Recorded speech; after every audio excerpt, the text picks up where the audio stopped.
നമുക്ക് ഇവിടെ നടക്കുന്ന എനിക്ക് യാതൊരു തരത്തിലുള്ള നേട്ടവും നമുക്ക് കിട്ടുന്നില്ല. പക്ഷെ നോക്കൂ, ഇവിടെ 100% ഇന്ത്യൻ പ്രൊഡക്റ്റുകൾ ഇവിടെ സജീവമായി ചെയ്യുന്ന ഓരോ വ്യക്തികൾക്കും അഭിമാനിക്കാം.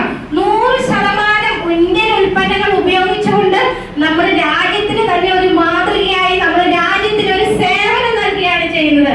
നമ്മൾ ഓർമ്മ നോക്കാം, ഞാൻ ഇട്ടിരിക്കുന്ന ചെരുപ്പ്, എന്റെ ഡ്രസ്സുകൾ എല്ലാം കംപ്ലീറ്റ് ഹാസ്യമാണ്. ഞാൻ ഇട്ടിരിക്കുന്ന ഈ ഒരു കോസ്മെറ്റിക്സ് എല്ലാം നമ്മുടെ ഹാസ്യം, നമ്മുടെ ഇന്ത്യൻ ഉൽപ്പന്നങ്ങളാണ്. അത് ക്വാളിറ്റി നല്ല നല്ല ഉൽപ്പന്നങ്ങൾ. അപ്പൊ നമ്മള് നമ്മുടെ ഹൃദയത്തിൽ തൊട്ട് നമുക്ക് പറയാൻ സാധിക്കണം, നമ്മള് ഇന്ത്യക്കാരാണ് അല്ലെ.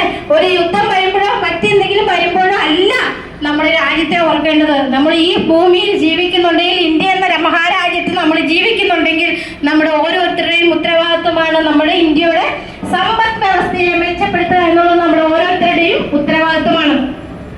അപ്പൊ നിങ്ങൾ ഈ ഒരു നിങ്ങൾ നോക്കുക. ഇനി നിങ്ങൾ ഇങ്ങോട്ട് നോക്കൂ, നിങ്ങൾക്ക് ഒരു തീരുമാനം എടുക്കാൻ കഴിയണം. കാരണം ഇവിടെ നമുക്ക് നോ ബെനിഫിറ്റ് ടു കസ്റ്റമേഴ്സ്, നമുക്ക് കസ്റ്റമറെ സംബന്ധിച്ച് നമുക്ക് യാതൊരു തരത്തിലുള്ള നേട്ടമോ ഒന്നും നമുക്ക് കാണാൻ സാധിക്കുന്നില്ല. കാണാൻ സാധിക്കുന്നുണ്ടോ നിങ്ങൾക്ക്? ഇല്ല അല്ലെ. പക്ഷെ ഇവിടെ നിങ്ങൾക്ക് നോക്കൂ, നമുക്ക് എന്താണ്, നമുക്ക് വിലക്കുറവിൽ സാധനങ്ങൾ കിട്ടുന്നു അല്ലെ, നമുക്ക് ക്വാളിറ്റി പ്രൊഡക്റ്റ് കിട്ടുന്നു, ആരോഗ്യം കിട്ടുന്നു. അപ്പോൾ നമുക്ക് 100% ഇന്ത്യ നമുക്ക് രാജ്യത്തിന് വേണ്ടി സൂക്ഷിക്കാൻ പറ്റുന്നു. എല്ലാ ബെനിഫിറ്റും കസ്റ്റമറിലേക്ക് മാത്രം മാറി നിൽക്കുകയാണ്.